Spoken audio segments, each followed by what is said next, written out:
ये वाले भी पंखे चाहे बंद कर दो, वॉइस कर रहे हैं, वो दो बंद कर दो, ऊपर वाले सारे बंद कर दो, लाइट हाँ बस बस चल रहा है ना। चलो स्टार्ट करते हैं ना। नमस्कार दोस्तों, मैं श्रीकांत हिंदी वाटिका चैनल में आपका स्वागत करता हूं। दोस्तों, जैसा कि हमने आपसे कहा था कि हिंदी की जो श्रृंखला है, हिंदी के टॉपिकों की जो श्रृंखला है वो लगातार आपको मिलती रहेगी। आज जो है हम आपको व्यंजन संधि का दूसरा पार्ट पढ़ाने वाले हैं, तो इस वीडियो को पूरा देखेंगे। अगर आप किसी भी एग्जाम में बैठते हैं जहाँ पे हिंदी आती है तो संधि जरूर आती है। तो आइए देखते हैं इसके कौन कौन से सेकेंड पार्ट में कौन कौन से नियम हैं जो बहुत ही महत्वपूर्ण है, परीक्षा उपयोगी है। अगर अभी तक आपने हमारे चैनल को सब्सक्राइब नहीं किया है तो जरूर से जरूर कर लें, ताकि उसका जो है लाभ आपको मिलता रहे। चलिए हम बढ़ते हैं नियम की तरफ। एक माँ संबंधी नियम बहुत इंपॉर्टेंट है। माँ संबंधी नियम, माँ संबंधी नियम, ये नियम इतना इंपॉर्टेंट है कि आपको उपसर्ग और प्रत्यय में भी ये मिल जाएगा। जहां पर उपसर्ग और प्रत्यय आते हैं ना, वहां पर भी आपको मिल जाएगा। देखिए कौन सा नियम है, ये बहुत महत्वपूर्ण नियम है माँ संबंधी नियम में। देखिए, अगर माँ के बाद, और ध्यान से देखना, एक एक चीज को ध्यान से देखना, अगर माँ के बाद, हम इसका शॉर्टकट तरीका भी बता देंगे आपको। अगर माँ के बाद आपको तीन चीजें मिलती हैं, कौन कौन सी मिलती हैं?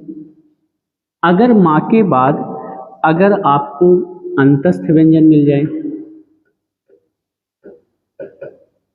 अंतस्थ व्यंजन मिल जाए, पहली बात, ठीक। और यदि माँ के बाद आपको ऊष्म व्यंजन मिल जाए,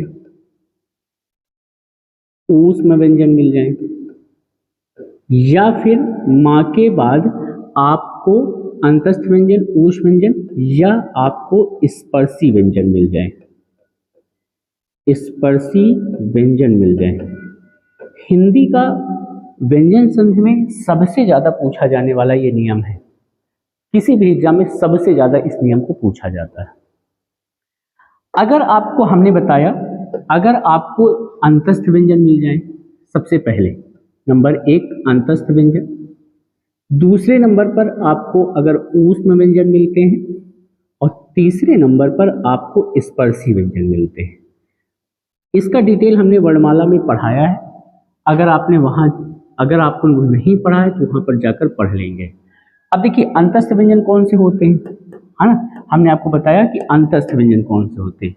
इनकी संख्या 4 है। कौन कौन से? या, रा, ला और वा, ये 4।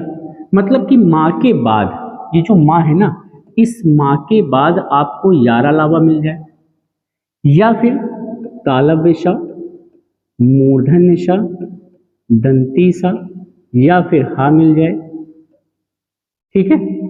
या फिर आपको स्पर्शी व्यंजन कहां से कहां तक? का से लेकर मां तक। ये का से लेकर मां तक, इनमें से कोई भी एक मिल जाए।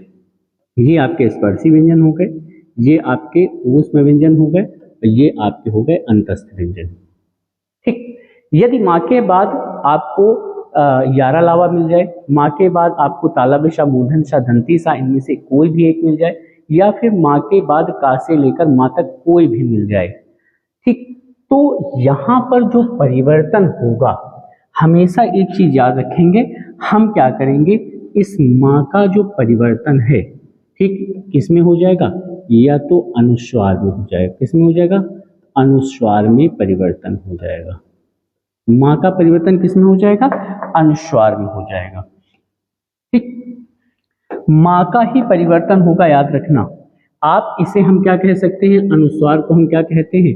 अनुस्वार को कहते हैं अंक बिंदु में परिवर्तन, अंक बिंदु में परिवर्तन। इतनी बात आपको समझ में आ गई होगी। अगर अभी नियम आपको समझ में नहीं आया है, ये पूरा नियम आपके सामने लिखा हुआ है। अगर नियम नहीं समझ में आया है तो उदाहरण के माध्यम से आपको सारा नियम समझ में आ जाएगा, ठीक है। इतनी बात क्लियर हो गई, ठीक है, इतनी बात क्लियर हो गई। फिर से एक बार ध्यान से समझ लीजिएगा, इसको पूरे इस नियम को फिर से एक बार ध्यान से समझ लीजिए। यदि माँ के बाद अंतस्थ व्यंजन आता है, यदि माँ के बाद ऊष्म व्यंजन आता है, या माँ के बाद स्पर्शी व्यंजन आता है, तो इस माँ का परिवर्तन हम किस में कर देंगे? हम इस माँ का परिवर्तन हम अंक बिंदु में कर देंगे। इतना आपको करना है। अब देखिए, अब इसके उदाहरण देखिएगा, एक एक इम्पॉर्टेंट उदाहरण आप देखेंगे तो आपको क्लियर हो जाएगी सारी चीजें। जैसे हमने कहा कि समधन, उदाहरण देखिएगा, जैसे लिखा हमने समधनवाद, क्या लिखा? समधनवाद लिख दिया। देखिए माँ के बाद यहाँ पर वा आया कि नहीं आया, तो इस माँ का परिवर्तन किस में कर देना है? आपको अंक बिंदु में कर देना है। तो ये क्या बन जाएगा? ये बन जाएगा आपका, देखिए संवाद हो जाएगा। ठीक, हमने क्या किया? माँ का परिवर्तन अंक बिंदु में कर दिया। ठीक, और भी उदाहरण मिल सकते हैं आपको, जैसे एक उदाहरण है आपका समधन यम लिख दिया हमने, क्या लिख दिया? यम। ठीक, देखिए माँ के बाद या गया ना, या अंतस्थ व्यंजन है, वा अंतस्थ व्यंजन है, तो हम इसको क्या लिखेंगे? हम इसको लिखेंगे संयम। ठीक है, और भी उदाहरण देखेंगे, जैसे एक उदाहरण है समधन विधान, समधन विधान, विधान। ठीक, तो ये क्या बन जाएगा? ये बन जाएगा आपका संविधान। ठीक, इस तरीके से। तो इसमें पूछा भी जा सकता है कि बताओ संविधान में कौन सा उपसर्ग लगा है? तो सम उपसर्ग लगा है। इस माँ के स्थान पर क्या हो गया भैया? माँ के स्थान पर अंक बिंदु हो गया है, ये देखो। ठीक, यहाँ पर भी माँ के स्थान पर क्या हो गया है? अंक बिंदु हो गया है। यहाँ पर भी इस माँ के स्थान पर क्या हो गया है? अंक बिंदु हो गया। बात समझ में आ गई होगी। एक और उदाहरण देखेंगे, जैसे कह दिया जाए समधन लग्न, समधन लग्न, है ना, तो ये भी क्या बन जाएगा? ये बन जाएगा आपका संलग्न हो गया, संलग्न। ठीक, इस तरीके से क्या हो गया? संलग्न हो गया। तो ये कुछ महत्वपूर्ण उदाहरण है। ये तो इस अंतस्थ व्यंजन के उदाहरण हो गए, यदि माँ के बाद यारा लावा में से कोई भी आ जाए। अगर माँ के बाद ऊष्म व्यंजन आ जाए, ठीक, वही चीज हमने बताई ना, क्या बताया हमने? कि अगर माँ के बाद कोई भी क्या आ जाए, चाहे तालव्य आ जाए, चाहे मूर्धन्य आ जाए, चाहे दंती आ जाए, और चाहे हा आ जाए। ठीक, किसके बाद? इस माँ के बाद। तो यहाँ पर इस माँ का परिवर्तन हम किस में कर देंगे? अंक बिंदु में हो जाएगा परिवर्तन। ठीक, जैसे एक उदाहरण है, मोस्ट इंपॉर्टेंट उदाहरण है, जैसे कहा जाए समधन सार, समधन सार, है ना, तो ये क्या बन जाएगा भैया? ये बन जाएगा संसार, इस तरीके से, है ना। जैसे कहा जाए समधन हार, ठीक, ऐसे, सॉरी, समधन हार, तो ये क्या बन जाएगा? संहार बन जाएगा, संहार बन जाएगा। तो यहाँ पर हमने क्या किया है? अंक बिंदु का जो परिवर्तन है, इसका अंक, यहाँ पर माँ का परिवर्तन, इस माँ का परिवर्तन हमने किस में किया है? अंक बिंदु में किया है। बात क्लियर है? यहाँ पर भी देखो, इस माँ का परिवर्तन हमने किस में कर दिया है? अंक बिंदु में कर दिया है। तो उम्मीद है कि ये उदाहरण आपको समझ में आ गया होगा, ये नियम भी आपको समझ में आ गया होगा। ठीक है, नियम समझ में आ गया होगा। ठीक, चलो इसके बाद हम आगे बढ़ेंगे। जो स्पर्शी व्यंजन का नियम है, स्पर्शी व्यंजन का नियम क्या कहता है? स्पर्शी व्यंजन का नियम है कि भैया अगर माँ के बाद अगर क्या आ जाए, का से लेकर माँ तक, का से लेकर माँ तक कोई भी चीज आ जाए, तो इस माँ का परिवर्तन हम किस में कर देंगे? अंक बिंदु में कर देंगे। देखिए, तीन नियम को हमने क्या किया है? एक ही नियम में इन्वॉल्व कर दिया है पूरी तरीके से। ठीक, अब हम क्या करेंगे? देखिए, जैसे उदाहरण के तौर पर देखेंगे, जैसे कहा जाए समधन, उदाहरण है समधन तोष। ठीक, समधन तोष उदाहरण है। देखिए माँ के बाद ता आया कि नहीं आया? ठीक, तो ये क्या बन जाएगा? ये बन जाएगा संतोष, इस तरीके से ना। जैसे एक उदाहरण है समधन चय, है ना, ऐसे देखेंगे समधन चय, ये, तो ये क्या बन जाएगा? आपका बन जाएगा संचय, है ना, इस तरीके से। ये उदाहरण किसके? स्पर्शी व्यंजन के। तो यदि माँ के बाद कोई भी 33 व्यंजन कोई भी आ जाए, इस नियम को और शॉर्टकट करना चाहें तो शॉर्टकट हो जाएगा। कह दिया जाए कि अगर इस नियम को अगर हम शॉर्ट फॉर्म में लिख दें तो आपके लिए आसानी होगी। भैया कह दिया जाए अगर माँ के बाद कोई भी 33 व्यंजन आते हैं तो इस माँ का परिवर्तन किस में हो जाएगा, अंक बिंदु में हो जाएगा। ये शॉर्टकट नियम है, इसको याद रखेंगे तो आपका क्वेश्चन कभी गलत नहीं होगा। माँ के बाद 33 व्यंजन कोई भी आ जाए तो इस माँ का परिवर्तन किस में कर देना है, अंक बिंदु में कर देना। इतनी बात तो क्लियर हो गई होगी ना। अगर देखना चाहें तो एक बार शुरुआत से पूरा जो है इस नियम को एक बार फिर से देख ले, आपको समझ में आ जाएगा। ठीक है, चलिए यहाँ से देखेंगे पूरा। हमने बताया यदि माँ के बाद अंतस्थ व्यंजन, ऊष् व्यंजन, स्पर्शी व्यंजन कोई भी आ जाए तो इस माँ का परिवर्तन अंक बिंदु में कर देते हैं। समधनवाद है, समधन विधान है, समधन यम है। ठीक है, इसके बाद हमने आपको बताया कि यदि माँ के बाद ऊष् व्यंजन कोई भी आ जाए तो माँ का परिवर्तन हमेशा अंक बिंदु में हो जाता है। समधन सार है, समधन हार है। और यदि माँ के बाद स्पर्शी व्यंजन कोई भी आ जाए, समधन तोष और समधन चय, ये दो उदाहरण जो परीक्षा में ज्यादातर आते हैं। चलिए अब इसके बाद ता संबंधी नियम हम आगे बढ़ेंगे। नंबर 1 देखेंगे, इसी में नियम ये है यदि तादा के बाद, ध्यान से देखिएगा, ता या दा के बाद अगर आपको तालब दिशा मिल जाए, ठीक है, ये एक। और एक नियम और है, यदि तादा के बाद, इसी से संबंधित है, यदि तादा के बाद अगर आपको हा मिल जाए, क्या मिल जाए, हा मिल जाए, तो यहां पर परिवर्तन दोनों का होगा। देखिए तादा के बाद अगर शा मिलता है तो तादा का परिवर्तन किसमें होगा और सा का परिवर्तन किसमें होगा, ये दोनों चीजें आपको ध्यान रखनी है। यदि तादा के बाद अगर अब हा मिल जाए, ठीक है, और तादा के बाद हा मिल जाए तो तादा का परिवर्तन किसमें होगा और हा का परिवर्तन किसमें होगा, ये दोनों चीजें किताबों में नहीं समझ में आएगा, याद रखना। हाँ देखो भैया, यदि तादा के बाद तालब शा मिलता है तो यहाँ पर तादा का परिवर्तन किसमें हो जाएगा, चा में हो जाएगा, और शा का परिवर्तन किसमें हो जाएगा, छा में हो जाएगा। ये चीज याद रखेंगे आप, ठीक है। तादा का परिवर्तन किसमें होगा, देखिए दोनों का परिवर्तन हो रहा है। तादा के स्थान पर आप चा लिख सकते हैं और तालब शा के स्थान पर आप छा लिखेंगे, ठीक है। उदाहरण बहुत इंपॉर्टेंट है इसके, ठीक।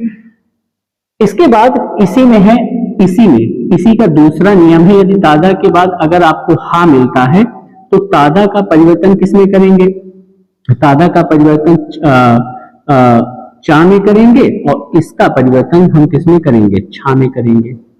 यहां पर चा में नहीं होगा, तादा का परिवर्तन दा में ही होगा। यहाँ पर तादा का परिवर्तन किसमें होगा, दा में होगा, ना कि चा में होगा, ठीक है। यहाँ पर किसमें हो जाएगा, आधे दा में हो जाएगा। ये इसको याद रखेंगे, इस नियम को आप याद रखेंगे, बहुत बार एग्जाम में पूछा गया है भैया। तादा के बाद दो नियम हैं, तादा के बाद अगर आपको तालब शा मिल जाए और तादा के बाद अगर आपको हा मिलता है तो यहाँ पर परिवर्तन किसको का। ये छोटे छोटे नियम है ना जो परीक्षा में पूछे जाते हैं, इसके उदाहरण पूछे जाते हैं। अब देखो उदाहरण हम आपको दिखाते हैं, जैसे उत धन शिष्ट है ना, उदाहरण है उत धन शिष्ट लिखा हुआ है, शिष्ट है ना, ऐसे लिख दिया गया उत धन शिष्ट। अब देखिए ता के स्थान पर परिवर्तन करिए भैया, ठीक है। देखिए ता के स्थान पर क्या हो जाएगा, चा हो जाएगा, ता के स्थान पर चा हो जाएगा और सा के स्थान पर क्या होगा, छा हो जाएगा। क्या हो जाएगा, छा। सा में कौन सी मात्रा, छोटी की मात्रा, तो यहाँ पे छोटी की मात्रा लग जाएगी।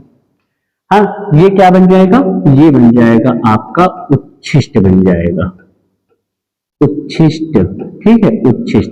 तो खाने के बाद जो शेष बचा भोजन होता है या जूठा भोजन होता है उसे उच्छिष्ट कहते हैं। बात क्लियर है। जैसे उत्धन श्वास, एक उदाहरण इसी का और है, उत्धन क्या लिखा हुआ है, श्वास लिखा हुआ है, उत्धन श्वास, ठीक। अब देखिए ता के स्थान पर क्या हो जाएगा, बताओ भैया, ता के स्थान पर चा हो जाएगा, ता के स्थान पर चा और प्लस सा के स्थान पर क्या हो जाएगा, छा हो जाएगा। क्योंकि सा आधा है तो छा भी आधा बनेगा, इस वजह से यहाँ पर क्या बन जाएगा, ये बन जाएगा आपका उच्छ्वास। क्या बन जाएगा, उच्छ्वास। ऊपर जाने वाली सांस या ऊपर आने वाली सांस को हम क्या कहते हैं, उच्छ्वास कहते हैं। बात क्लियर हो गई होगी, आपको समझ में आ गया होगा। एक बार फिर से समझ लेंगे, हमने ता के स्थान पर चा किया है और सा के स्थान पर छा किया है, यहाँ पर भी ता के स्थान पर। अब आप सोच रहे होंगे छा में मात्रा क्यों लगा दी, तो जो सा में जो शा की कंडीशन होगी सा के आधार पर ही छा की कंडीशन होगी। अगर सा आधा है तो छा भी आधा होगा। अगर सा में छोटी की मात्रा लगी है तो छा में भी छोटी की मात्रा लगेगी। ठीक, जैसे यहाँ पर सा आधा है तो छा आधा कर दिया हमने। अगर इस सा में बड़ी की मात्रा लगी होती तो छा में हम बड़ी की मात्रा लगा देते। तो यहाँ पर कंडीशन यहाँ पर छा की कंडीशन सा पर निर्भर है, छा की कंडीशन सा पर निर्भर है। जैसा सा होगा वैसा ही छा होगा। सा आधा है तो छा आधा होगा। ठीक है, सा में छोटी की मात्रा लगी है तो छा में भी छोटी की मात्रा आप लगाएंगे। इतनी बात क्लियर है। वही चीज यहां पर भी आपको देखने को मिलेगी, इस नियम में देखने को मिलेगी। ये नियम में ये सबसे इंपॉर्टेंट उदाहरण, जैसे कहा जाए उदाहरण है तत् धन हित लिखा हुआ है, तत् धन हित लिखा हुआ है। अब देखिए इस ता के स्थान पर क्या हो जाएगा, दा हो जाएगा। ठीक है, और इस हा के स्थान पर क्या हो जाएगा, धा हो जाएगा। देखिए यहां पर हा में छोटी की मात्रा है तो हम धा में भी छोटी की मात्रा लगा देंगे, तो ये बन जाएगा आपका, क्या बन जाएगा, ये बन जाएगा आपका तद्धित बन जाएगा। क्या बन जाएगा भैया, तद्धित। तद्धिति नहीं होगा, तद्धित होगा, है ना। इसको यहां से हटाएंगे और बनेगा यहां पर ये तद्धित, ये तत्धनहित बराबर क्या हो जाएगा, तद्धित हो जाएगा। ठीक, इस तरीके से। जैसे उत्धन हरण है, एक उदाहरण है आपका उत्धन हरण लिखा हुआ है, हरण। ठीक, ये भी इंपॉर्टेंट उदाहरण है। ता के स्थान पर क्या हो जाएगा, ता के स्थान पर हो जाएगा यहाँ पर दा हो जाएगा, और प्लस हा के स्थान पर क्या हो जाएगा, धा हो जाएगा। तो ये हो जाएगा आपका उद्धरण, क्या हो जाएगा, उद्धरण हो जाएगा ये। ठीक, इस तरीके से आपको, तो ये दो नियम आपको समझ में आ गए होंगे। ठीक है, अब इसके बाद हम आगे बढ़ेंगे। ठीक है, नियम समझ में आ गए होंगे, आप उदाहरण इसका स्क्रीनशॉट ले सकते हैं आप पूरी तरीके से यहाँ पर। ठीक है, अब हम आगे बढ़ेंगे नेक्स्ट पेज पे। तो देखते हैं नियम नंबर 3 का कौन सा है, इसी का आगे कौन सा नियम है जो परीक्षा उपयोगी है, जो आता है। देखिए एक नियम है इसमें, यदि जैसे छा है, ध्यान से देखिएगा, यदि छा के पहले कोई भी स्वर आ जाए, कोई भी स्वर आ जाए, स्वर आ जाए, छा के पहले कोई भी स्वर आ जाए तो इस छा का परिवर्तन जो है आप किसमें करेंगे, इस छा का परिवर्तन आधे चा और छा में हो जाएगा। ये नियम है। तो यहां पर इस छा का परिवर्तन किसमें हो जाएगा, आधे चा और छा में हो जाएगा। ये चीज आपको ध्यान रखनी है। ठीक है, इतनी बात क्लियर हो गई। चलिए इसके कुछ उदाहरण हैं, जैसे उदाहरण के तौर पर हम देखेंगे, जैसे कह दिया जाए विधन छेद, विधन छेद, तो यहां पर ये क्या बन जाएगा, देखिए इस छा के स्थान पर क्या हो जाएगा, आधा चा और छा हो जाएगा, तो ये हो जाएगा आपका विच्छेद हो जाएगा। ठीक है, जैसे इसी का एक उदाहरण है, कह दिया जाए जैसे परिधन छेद, परिधन छेद, तो ये क्या हो जाएगा, आपका हो जाएगा परिच्छेद। ठीक है, परिच्छेद हो जाएगा। ये उदाहरण है। ठीक है, इस तरीके से। जैसे छत्र छाया लिखा हुआ है, क्या लिखा हुआ है, छत्र छाया, एक उदाहरण है छत्र छाया। तो ये क्या बन जाएगा भैया, इसको बनाइए, तो यहां पर हो जाएगा छत्र छाया।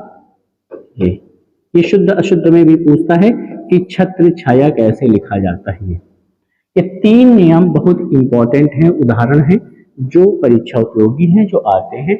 विच्छेद हो गया, परिच्छेद हो गया, छत्र छाया हो गया, इस नियम मतलब कि छा के पहले आपको कोई भी स्वर मिल जाए, कोई भी स्वर मिल जाए, तो वहां पर हमेशा याद रखिएगा क्या होता है, यहाँ पर इस छा का परिवर्तन आधे चा और छा में हो जाएगा। इसी से संबंधित एक नियम और है, जैसे नियम ये है कि इसे पढ़ेंगे आप कैसे, देखेंगे जैसे सा है, सा के पहले, ठीक है, ऐसे ध्यान से देखिएगा, आ और आ को छोड़कर, आ अथवा आ को छोड़कर,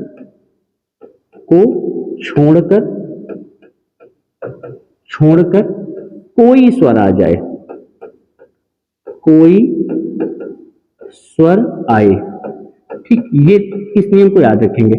तो इस सा का जो परिवर्तन है किसमें हो जाएगा, इस सा का परिवर्तन भैया मूर्धन्य निशा में हो जाएगा। इस सा का परिवर्तन किसमें हो जाएगा, मूर्धन्य निशा में हो जाएगा, ये नियम है, ठीक है। अब देखिए इसका उदाहरण, जैसे वीधन शम कह दिया जाए, जैसे एक ही उदाहरण बताएंगे इसका, वीधन शम लिखा हुआ है ना, तो देखिए यहां पर क्या हो जाएगा, ये हो जाएगा आपका विषम, क्या हो जाएगा, विषम। मात्र एक उदाहरण जो परीक्षा में आता है, इससे इस नियम से मात्र एक ही यही उदाहरण आता है पेपर में। अब व्यंजन संधि का एक लास्ट नियम है, नियम नंबर 5 इसमें ऐड कर रहे हैं हम, ठीक है, ध्यान से देखेंगे। नियम नंबर 5, अगर री, र और श के बाद अगर ना आ जाए,